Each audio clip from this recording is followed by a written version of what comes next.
yung sa pag-i-stay mo dito, ano yung nagustuhan mo? Malinis. Ay, oo, pares tayo na sinabi. Ano pa? Oo. Oo.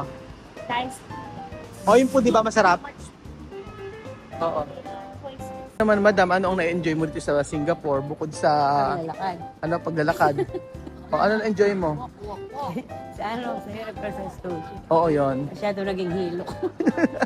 Ikaw, Kylie, ano nagustuhan mo dito sa Singapore? Ano? Universal Studio? Sulit na sulit. Oo, sulit na sulit. Ikaw, Chuchin, ano nagustuhan mo dito? Universal Studio? Ano nagustuhan mo sa sinakyan mo sa Universal Studio? Ano nagustuhan mo? Ngayon. Ang ganda. Iba-ibang design siya. Magagawa siya iba't ibang design. Nakaka-amaze. Tingnan nyo. Kahit dyan lang matutuwa ka niyo. Bumabagsak-bagsak siya. Iba't ibang design. So,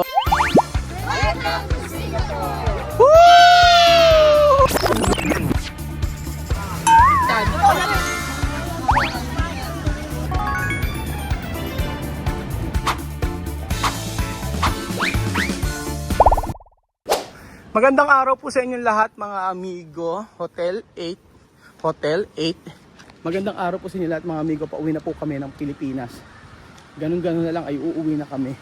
So malungkot na naman ang buhay dahil back to reality. Pagpunta kayo sa Hotel 81 Premier. Ayan po, natin na tayo. So dadaan tayo sa Divisoria. So nan po tayo mga amigo for today's video. Tayo po ay walang uupuan. Okay. Saan tayo? Dala mo na yung bag ko. Ayun, sa harapan ka. Ayan po. Ito ang bigat ng bigat. Pero well, puro Pag seatbelt ka. May seatbelt ka ba? Puro magnet din. Si Christina. Ayan po, natin na po tayo. At after nito, sa Malaysia naman po tayo. Diretso Malaysia. Malaysia ba? Alam ko Vietnam. Malaysia. Si Christina po ang dediretso po namin siya sa Malaysia. Paano mag-part-time? Para mag-part-time. Paano mag-part-time? Gumawa ng Ikaw na sumagot, di ba? Ayun. Uunahan na naman kita. So, andito na po tayo. At Chuchen, alam niyo po ba na dito po sa lugar namin para kang nasa India, halos lahat po ng mga bili at mga tinda ay mga product ng India. So hindi kami makabili ng dapat mga pauwi na mga naghahanap kami ng pwedeng pasalubong. Sa may Chinatown meron mga ref magnet lang. Pero sa part na pinag-check-in na namin, abay puro masala. puro pagkain ng mga Indiano. Tapos parang nasa India, mga amigo. Sayang hindi natin natikman yung kanilang biryani. Ayan na po. Nasa Guillemard Lane tayo. Nasa biyahe na po tayo mga amigo. Pauwi na po ng Pilipinas. At ayan po, review po tayo sa mga napuntahan natin. Dito po mga amigo sa Singapore.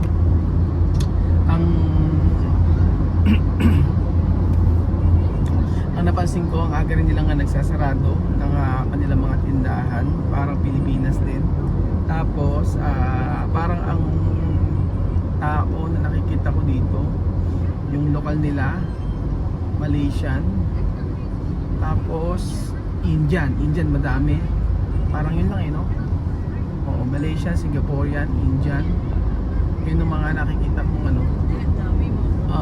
grabe, sobrang daming Indian dito. Tapos ang napansin ko po mga amigo dito ay parang halos lahat puro trabaho, ganoon. Tapos walang parang medyo dry, yung wala masyadong mga tao nakita sa labas, kagaya niyan, ganyan lang siya. Tapos ang napansin ko po mga amigo dito ay parang halos lahat puro trabaho, ganoon. Tapos walang parang medyo dry, yung wala masyadong mga tao nakita sa labas, kagaya niyan, ganyan lang siya. Tapos ang napansin ko po mga amigo dito ay parang halos lahat puro trabaho, ganoon. Tapos walang masyadong mga tao nakita sa labas, kagaya niyan, ganyan lang siya. kahit sa mga mall kakaunti yung mga tao. Tapos yung ina-expect ko kasi na dito na maraming may mga activities ganyan, wala masyado. Kaya nga po yung minute namin na Pilipino kahapon, sabi nga daw ay hindi naman daw sila masyado naglilibot. Ganun po. And then syempre mahal ang cost of living. Ang sabi sa akin parang 100,000 yung mga bahay dito. So malaking sahod, mahal din ang gastusin. Kasi kagaya niyang bumili ka lang ng tubig, nasa $2 na may get, 2.5 ganyan. Tapos, magkano yun? Di nasa 150 pesos na, ganyan ba? O umawad na rin plus. Tapos, ang maganda naman dito, may mga lugar dito na may fountain na water. Yon na pwede kang uminom. Tapos, basta yung mabilihin, mahal siya, especially the food.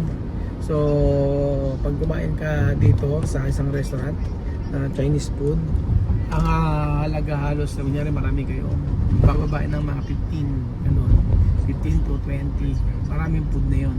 Tapos, yung mga, basta halos lahat ng mga panin dito mahal. Like yung eco bag, bumili lang si Kuya Bed yung kanina, nasa $5 na. Ganun po. Diba? Sobrang mahal na mga bilihin. Pero yung kalinisan, yun ang maganda. Malinis sa hotel, malinis din sa labas. Sa mga, ang daming nagpapanatili na maganda yung lugar na to. Ang daming mga gardener, ang daming nag-aayos ng mga paligid nila. Tingnan naman po yung kanilang airport. Ayan, airport na ba to? Hindi sure. Crown Plaza, basta maganda yung nila, maganda yung lugar dito, sobrang linis, yun lang masasabi ko. Tapos yung sa hotel na pinaanuhan namin, pinag-check-inan, everyday naglilinis sila, tapos everyday pinapalitan yung tuwalya, tapos everyday merong hygiene kit. Tapos ang napansin ko pa dito ay maraming mga product dito na pagka binili mo, for example, yung mga para sa atin sa Pilipinas, yung mga made in China ganoon, dito pag dito mahal. Tapos sa mga drinks, halos sa lahat talagang kailangan mo talaga ng budget pag nagpunta dito. So para ka ng parang nasa Korea ganun. Kaya lang dito sa mga pagkain, halos mga Chinese food, Thailand, Thai food, ganyan. Tapos syempre ang mga pagkain dito nasarapan ako. Kasabi nila maanghang daw masyado, pero hindi naman. Nasarapan ako sa pagkain nila. Lahat mula first day hanggang pauwi kami ngayon, yung mga pagkain gusto ko. Tapos basta hindi maalat yung mga pagkain nila, rice nila masarap. Tapos yung mga lilibutan naman dito, meron naman, kaya lang hindi kagaya kasi sa Thailand, mga amigo, na maraming lilibutan, tapos maraming mga pagkain na mabibili, iba't ibang pagkain, ganun po. So ayan na sila, kanya-kanyang gamit, dala-dala ng gamit.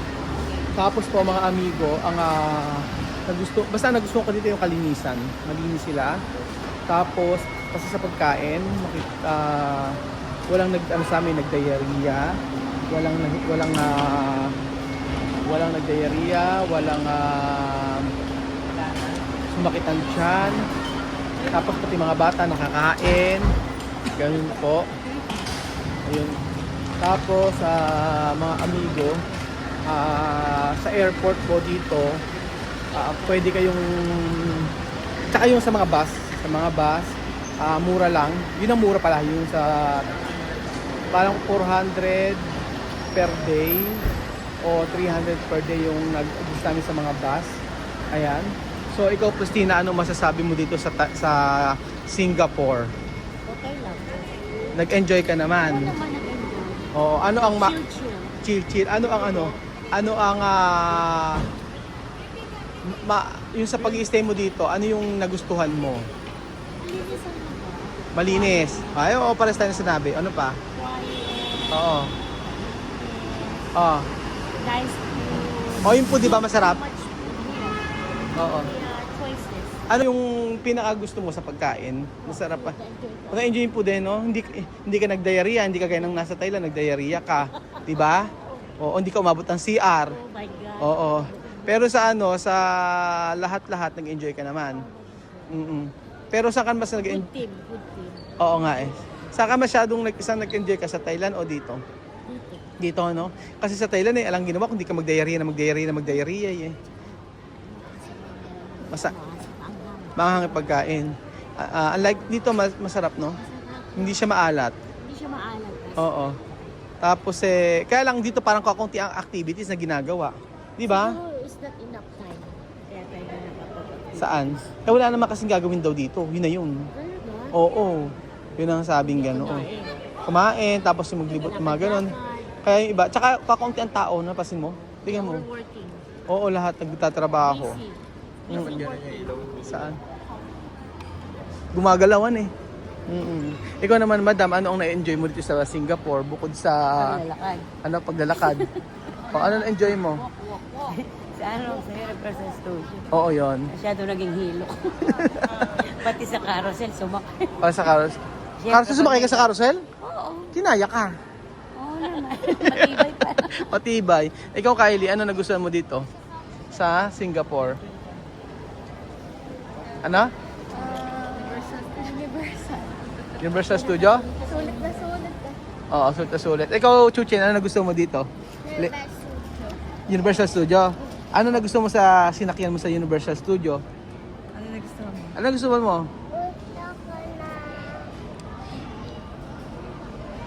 Ano? Yung huli na sinakyan mo? Si Minions. Hindi yun. Hindi ko akan na Ano? green. Ano yon?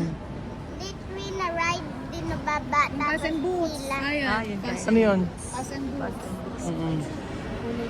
Ikaw, Macha, ano nasarapan nagustuhan mo dito? Magandang Hindi picturean? Lahat yung picture nga niya. Picturean? 10,200. Nakahanap ka ba ng jowa?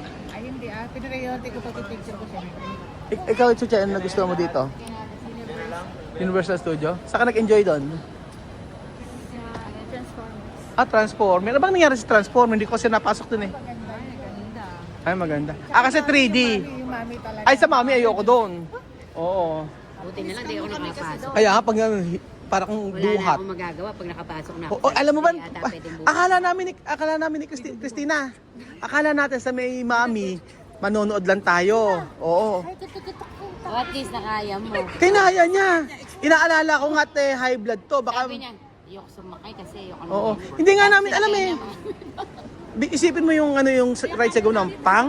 Pag tignan mo ito kunyari rides, gumanon, bumalik, bumabang ganun na pagkat umakit na pag ganun. Iiwan yung kaluluwa ko. Kaya nga, ikaw Makina, Ano daw gusto? ano na gusto mo di Singapore? Pagkain. Ano yung nagustuhan mo pinuntahan? Ano? Siomay. Ano nga? Nahiya naman. Ikaw ano nagustuhan mo? Anong food? Universal Studio. Ayun, ikaw anong food na nagustuhan mo? Pansit. Oo. Shanghai nagustuhan mo. Kaya nga. Dumayo dito So- ng Shanghai. So ngayon, pauwi na tayo. So, Mayra. Handaan nyo na yung mga ano nyo.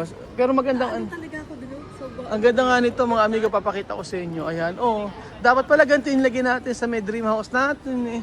Yung gumaganir-ganir eh. Kinetic rain ang tawag pala dito. Meron siyang di ba? Gumagalaw-galaw siya. Ngayon. Ang ganda.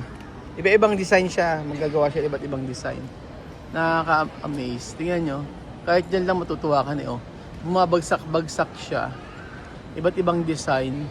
So, for sure, nakaprogram yan. Kaya ganyan.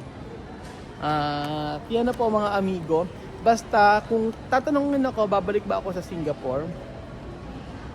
Ang sagot po dyan, kapag may naglibre. Pero pag pero pag wawala po, hindi po. Mas gusto ko talaga ang Thailand. Opo, mga amigo. Hindi ko alam ba't gusto ko dahil siguro sa Thailand, ito yun naman ay base sa aking opinion po ito, ha. Hindi ko sinasabi na huwag kayong pumunta dito sa Singapore. Pero kung gusto niyo naman ng magandang place, maganda din ang place dito, maraming nature. Kung chill-chill lang po ang gusto nyo. Aso kasi sa Thailand, buhay na buhay yung mga tao, buhay na buhay ang paligid. O, yon. Tapos, syempre, sa Thailand, makikita nyo na ang daming pagkain na pwedeng i-try. Yun. Tapos, jolly yung mga tao din. Yun. Mura ang pagkain, mura ang lahat ng bilihin. Makapag-shopping ka. Dito po sa Singapore, wala po akong binili ni pasalubong. Si Kylie lang ang bumili, mga rep magnet, mga ganun-ganun. Kasi nga po, super mahal. Oo. Sa Japan naman, masarap din ang pagkain. Pero sabi ko, kung babalik ako, kung maglilibot uli, balik ang Thailand. Tapos Vietnam. Tatry namin sa Vietnam, Cambodia, Laos. Pero hindi pa ngayon kasi kailangan pa nating gawin ang ating kailangan natin mag-work. Kailangan tapusin ang dapat tapusin, mga project. Syempre, pag bumalik tayo, kasi ito, sabihin ko sa inyo, yan kasi talagang plano ko talaga sa kanila. Love ko ang mga Africans, love ko family Luduanan, Leche Mami, pero syempre may iba't iba silang mga gusto sa buhay. So, if ever magkaroon ng second chance makabalik ang mga bata rito, mga bagets, ito kasi talaga yung plano ko para sa kanila. Yung nag-aaral sila, and then after na mag-aral, may experience nila yung ganitong travel. So, yun po talaga ang gusto ko. Pero sa ngayon kasi, yung family natin, kailangan tayo mag-focus at makita rin naman na tayo, kasi marami rin akong pagkukulang sa family ko. Kasi nga po, ilang years ako nagtrabaho, 8 years ako sa Africa at hindi ko naman sila nakakasama araw-araw. Ngayon lang po na umuwi ako ng Pilipinas sa loob ng 1 year, naging busy rin naman tayo. Kaya sa family, maibibigay din naman natin, maging ano lang tayo. Gusto ko lang din ibigay yung para sa family ko yung time, yung mahabang time. Ganun po. Basta, nagpunta kayo ng Singapore, nakakita nyo naman sa mga videos, mga pinanood, mga ginawa natin dito. Pero next time, hanap tayo ng lugar na makikita nyo rin. Parang nakarating rin po kayo dahil sa mga videos natin. So, thank you so much po mga amigo. At bahala na ang Lord sa mga layunin natin sa buhay. But still, mahal ko po kayo bilang mga kapatid ko. At kapamilya ko na dahil ilang taon na po tayo magkakasama sa ginagawa kong pag-vlog. So thank you so much po at bahagi na po kayo o part na kayo ng aking buhay. Salamat sa lahat ng blessing na akin natatanggap at lang ito ay galing po sa Panginoong Jesus. Yun po. Thank you so much po at God bless mga amigo. Back to reality, uwian na ng Pilipinas. Pero marami tayong gagawin dito sa airport. May pupuntahan pa tayo mga amigo. Buti pa ang mga ulan. Bumabagsak-bagsak.